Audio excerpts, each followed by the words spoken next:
Did you know that St. Luke's University Health Network, based in the Lehigh Valley, Pennsylvania, has been recognized by the U.S. government as the highest performing health system in the United States for quality? You heard right. St. Luke's #1 recognition affirms our status as the top leader among the most respected healthcare providers in the nation, including Houston Methodist and the Mayo Clinic. To state it simply, if you want to receive the best care when you go to a hospital, come to St. Luke's. Listen, all you New Yorkers. Taxi! Okay, man, we're looking around. This is the 77 WABC minicast. A Minnesota judge has just sentenced the mastermind behind the Feeding Our Future fraud scheme, Amy Bach. She just got more than 41 years in prison. The prosecution is asking for a 50-year sentence and her defense about 3 years. So that's somewhere in the middle that they got that, but closer to what obviously the prosecution wanted. The scheme involved the theft of nearly $250 million in COVID funding. That money was meant to feed hungry children. State leaders claim they were unaware of the fraud.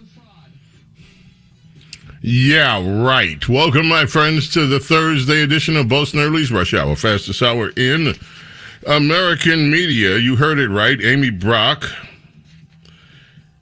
I mean, you think about the time she has to do, just put together the months on this, that they've charged. They sentenced her to 500 months in jail. 500 months in the slammer. Do you realize that that is more time than in many blue cities? That's more time than some of the most heinous murderers get. That's more time than some of the most heinous serial rapists and murderers get. In some blue cities, one would wonder if that's more time than some serial killers end up spending in jail. But the sentence stands nonetheless. Her attorney, Amy Bach, said that her crime, stealing almost $250 million that was supposed to go for hungry children, he said it was just, I guess it was a mistake. It was just gross negligence. She was negligent. I'm not saying she's not taking personal responsibility, her lawyer said. What I am saying is if I can project to the court what she intended to do for this group of people, in her mind, she thought she was giving them access to being good citizens and being in the program. The judge wasn't buying it. He said she had an integral role in planning the scheme. He also said she lied when she was confronted with this business on the stand. As you heard, the prosecution wanted 50 years.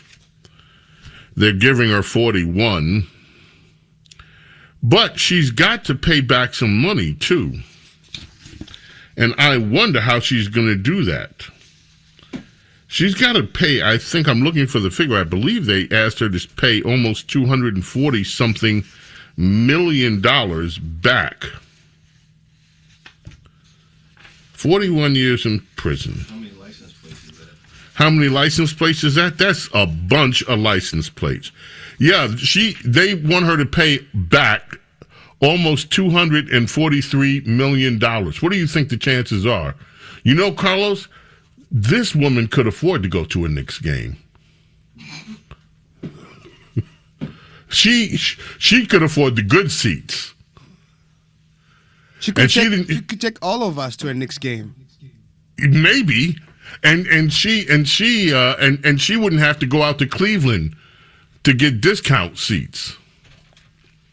She could afford to be in Madison Square Garden and not in the nosebleed section. Yeah.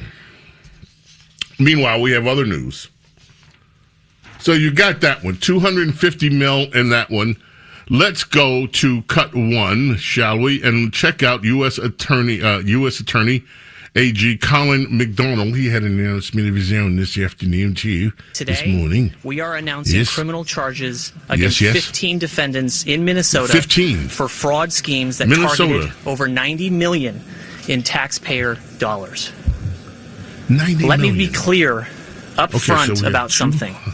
This is not the end of our work in Minnesota. This is not the end of the beginning of our work in Minnesota. This is the beginning of our work in Minnesota. The fraud here in Minnesota is shocking.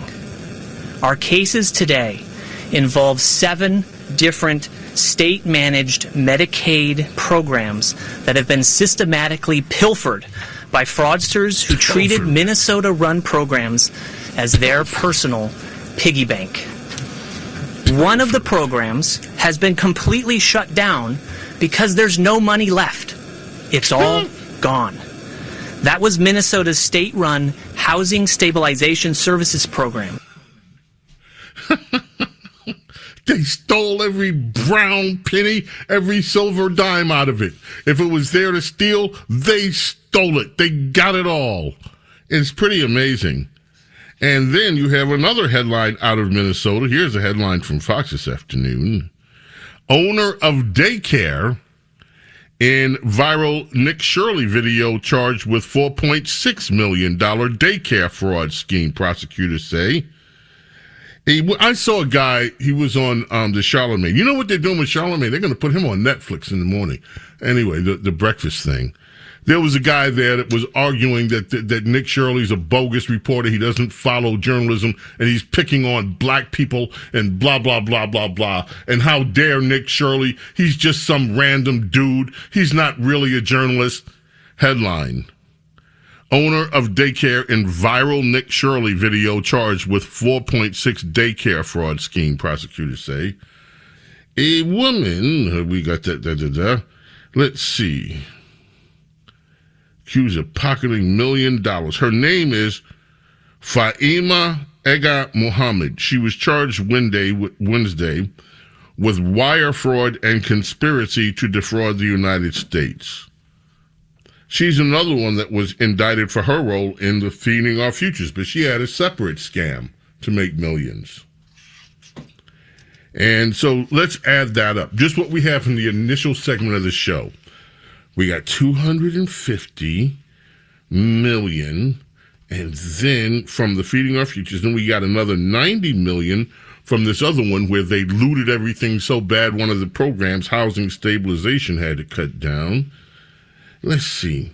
That's 310 million, and then we have another 4.6 million. So it's only $314 million bucks in just today's episode. That's all. But they're saying the fraud out there could total, and you've heard the figures before. By the time they get through looking at everything, they're thinking they, meaning prosecutors, meaning the task force that has been set up to examine fraud, they are looking at maybe $9 billion. We haven't even got to California. Haven't got to Ohio. Haven't got to what's happening in Maine. Haven't got to... if all of this is happening there, how much do you think they're looting out of New York? How much do we already said California. How much do you think they're looting out of New York? We don't have fraud here. What are you talking? Yeah, Carlos. Yeah, you don't have fraud in New York. Yeah, right. Right to you.